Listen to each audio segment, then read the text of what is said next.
Goodluck Jonathan, le président nigérian, devant l'hémicycle ivoirien ce matin.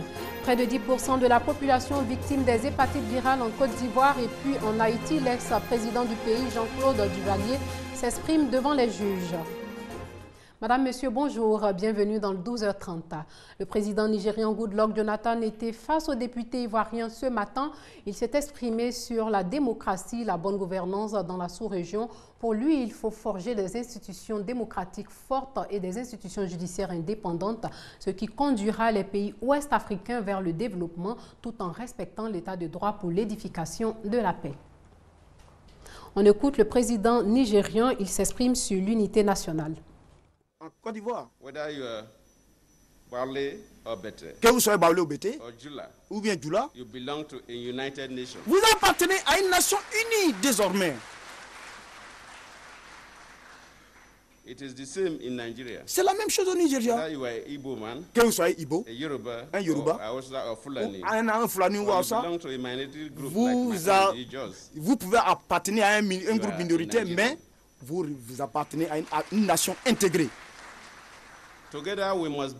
Alors, ensemble, bâtissons nos nations et dans le respect de nos diversités pour le bénéfice et pour le développement de nos populations et afin d'assurer une stabilité politique dans la région. On doit travailler même dans la main en tenant compte de nos diversités afin de pouvoir bâtir des systèmes inclusifs pour le bénéfice de la sous-région. Alors, au niveau continental, nous, les Nigérians, nous n'avons pas de complexe au niveau continental parce que nous sommes déterminés à aller corps et âme confronter tous les défis. Alors, longue vie à la République du Nigeria, longue vie à la République de Côte d'Ivoire. Je vous remercie. Réunion bilan de la région sanitaire d'Abidjan 2, une réunion organisée jeudi pour planifier les activités sanitaires de l'année 2013. Juliette Ouéa nous en dit plus. Améliorer la coordination des interventions sanitaires des 6 directions départementales du district d'Abidjan, c'est le but de la réunion bilan des activités de 2012 tenue le jeudi 28 février par la direction régionale de la santé et de la lutte contre le sida d'Abidjan 2. Pendant un quart d'heure, chaque district sanitaire, notamment Koumassi, Port-Boué, Vridi, Trècheville-Marcory et Agnaman, ont présenté le rapport annuel de leurs activités. Il ressort de ces échanges que les différentes directions départementales du district d'Abidjan sont confrontées, entre autres, au manque de personnel, à la faible couverture vaccinale et à l'insuffisance de matériel roulant. Globalement, ce que je peux retenir à la suite des 3 présentations que nous avons vues, c'est qu'il y a eu une amélioration des indicateurs de santé entre 2011 et 2012. Il reste encore évidemment beaucoup de choses à faire pour la couverture vaccinale par exemple, pour les accouchements assistés. Quand on voit les conditions de travail qui nous ont été énumérées, on peut dire que le bilan est acceptable.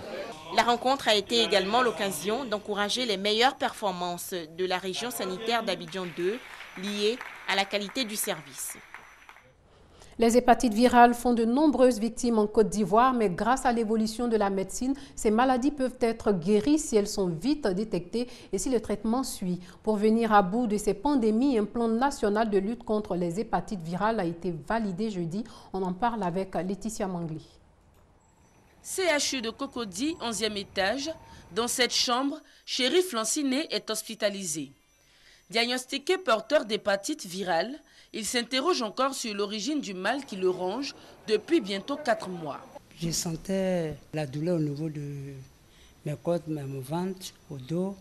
Voilà, et puis j'avais souvent un peu la vertige. Voilà. Et j'avais pensé au début que c'était la fièvre typhoïde, le palu et tout ça. Les hépatites virales, il en existe 5. Les hépatites A et E, les moins graves, et les hépatites B, C et D, les plus dangereuses. Pour réduire le nombre de malades d'hépatite virale en Côte d'Ivoire, qui est de 2 200 000 personnes selon l'OMS, Un plan national de lutte contre les hépatites virales, PNLHV, a été élaboré puis validé ce jeudi 28 février. Il devrait permettre de soulager financièrement les malades grâce à une prise en charge gratuite et aussi sensibiliser sur le mode de contraction de la maladie. Il y a 5 types de virus et sur les 5 types, il n'y a que 3 qui vont évoluer vers les formes chroniques. Il était donc important que tous les acteurs du système de santé se réunissent pour s'accorder sur la manière dont il faut traiter ces formes chroniques afin qu'on ne puisse pas aboutir à des complications graves, parfois mortelles, que sont la cirrhose et le cancer du foie. Les hépatites virales présentent les mêmes symptômes que le paludisme. Il n'est donc pas aisé de détecter le mal très tôt. Mais grâce à la validation du PNLHV, le retard n'est désormais plus une barrière à la guérison. Il existe des remèdes plus efficaces. Les consommateurs ne sont pas contents des associations des consommateurs. Selon eux, les prix des denrées alimentaires grimpent sans aucune réaction des organisations censées les défendre. L'Union fédérale des consommateurs de Côte d'Ivoire a donc organisé un séminaire pour permettre à ses membres d'être plus actifs. Le reportage de Grace Kando, commenté par Michel Digri. Le consommateur est livré à lui-même. Voilà, donc nous, on ne sait même plus à quelle scène se vouer. Donc je ne sais pas pourquoi ces associations-là existent. Nous sommes des clients. Chacun donne ses prix, chacun donne ses prix. Bon, nous, on ne peut rien faire, on achète seulement. Sinon, on ne voit rien sur le terrain. Des organisations de consommateurs fortes, efficaces et capables de répondre aux besoins de leurs membres, c'est le vœu des consommateurs de Côte d'Ivoire.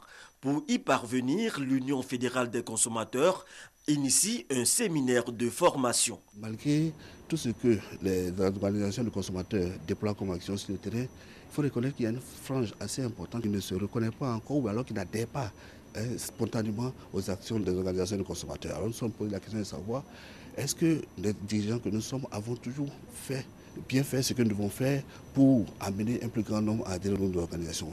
Au cours de ce séminaire, plusieurs thèmes sont abordés, notamment le droit positif ivoirien, la protection des consommateurs, la gestion efficace d'une organisation de consommateurs. La journée mondiale des consommateurs étant prévue le 15 mars prochain, l'Union fédérale des consommateurs prévoit des activités au cours desquelles ils entendent attirer l'attention des décideurs sur le traitement injuste subi par les consommateurs de Côte d'Ivoire. Et puis un nouveau logiciel a été présenté au directeur de systèmes informatiques sur la virtualisation, entre autres objectifs, expliquer l'utilisation de cet outil pour l'hébergement des infrastructures et des applications informatiques. Juliette Ouéa nous en parle. La technologie avance à grande vitesse. Comment la maîtriser? Des entreprises en font leur affaire. Le cloud computing est donc né pour faciliter la vie aux entreprises. Il s'agit ici d'avoir accès à distance à des ressources informatiques via un réseau. Les chefs d'entreprise sont donc formés à cette nouvelle technologie qui a de nombreux avantages. Pour nos administrations, pour nos familles, pour nos entreprises, pour nos PME, on n'a pas toujours les moyens qu'il faut. Alors que quand on peut utiliser une plateforme qui est externalisée ailleurs sans avoir à décaisser, mais ne payer seulement qu'un petit montant pour ce qui est du service, c'est tout un bénéfice. Le cloud computing permet de faire des économies tout comme la virtualisation. Ainsi, au lieu d'investir par exemple dans 100 serveurs, on peut en acheter 10 qui vont jouer le rôle de 100 serveurs. En somme, tout un espace économique. Cette session nous a permis donc d'améliorer nos connaissances et puis de regarder un peu par rapport à nos structures ce qu'il serait intéressant de faire. Là, on a compris effectivement qu'il y avait d'énormes gains en termes de bénéfices financiers, mais aussi en termes d'exploitation, de maintenance. Le cloud computing et la virtualisation, un concept en plein essor qu'il faut développer en Afrique, notamment en Côte d'Ivoire, pour faire des économies à court terme.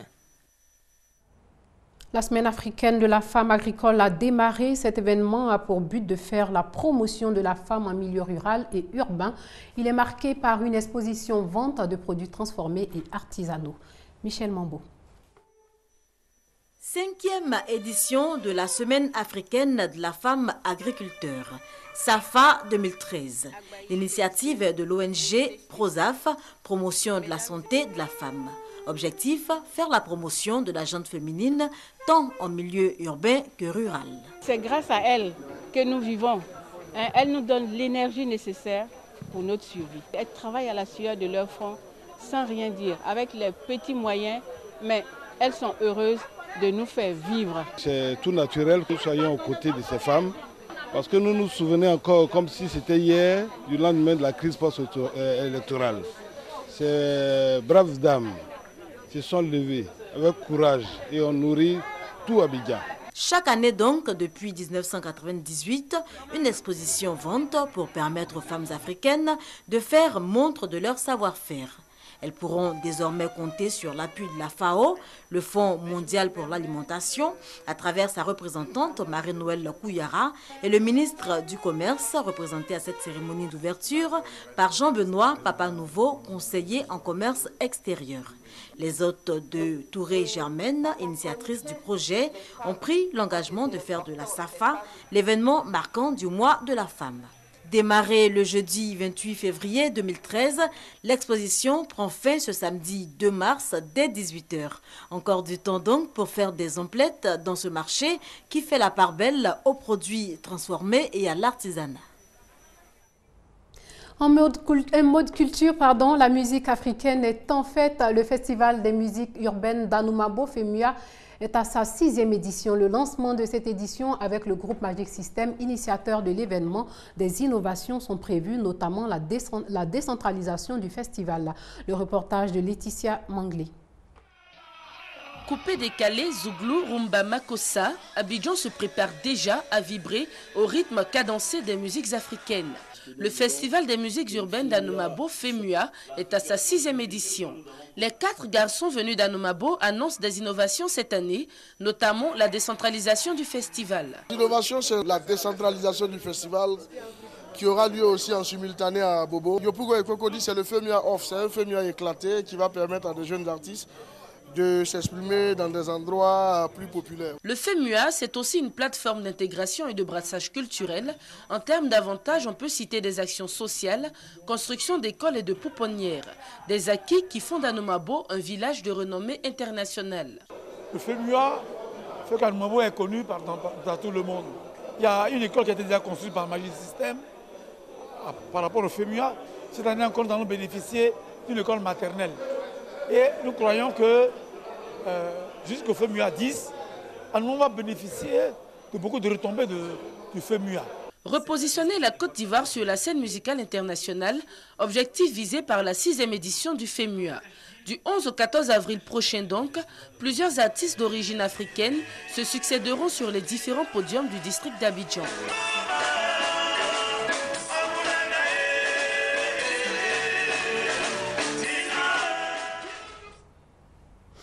Comment devient-on maire? C'est le titre du livre du mois de février de l'ambassade des États-Unis en Côte d'Ivoire. Ce livre présente la stratégie de campagne du premier maire noir de la ville de Denver. Michel Digré nous en parle.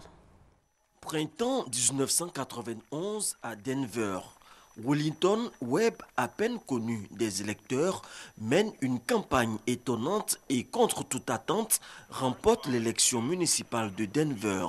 La chronique de cette histoire du premier maire noir de la ville de Denver aux États-Unis est résumée dans un livre. Pour le décrypter, 3 panélistes ivoiriens.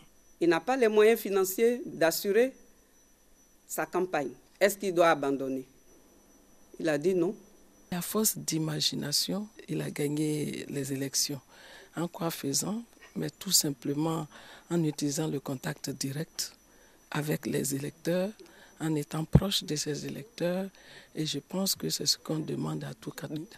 Pour le modérateur de cette conférence débat, la stratégie électorale de Wellington Webb doit inspirer les candidats des prochaines élections municipales en Côte d'Ivoire. Il faut que le candidat dise la vérité, ne pas promettre la lune et ne pas être capable de donner une étoile. Si vous promettez la lune, eh bien, les gens vous en voudront. 15 km par jour pour parler au creux de l'oreille des électeurs dans un corps à corps, une recette simple de Wellington Webb qui pourrait faire école pour les candidats des élections municipales prochaines en Côte d'Ivoire. Et puis en Haïti, Jean-Claude Duvalier comparé devant ses juges et ses victimes accusés de violation des droits de l'homme, de détournement de fonds et de corruption. L'homme avait refusé par 3 fois de répondre aux convocations du tribunal. Menacé d'un mandat d'amener, Duvalier s'est finalement présenté devant la cour jeudi dernier. Pour lui, les Haïtiens vivaient décemment quand il était au pouvoir. Voilà, c'est la fin de ce journal. À 19h30, vous aurez d'autres informations avec la ravissante Anzelika Eoura.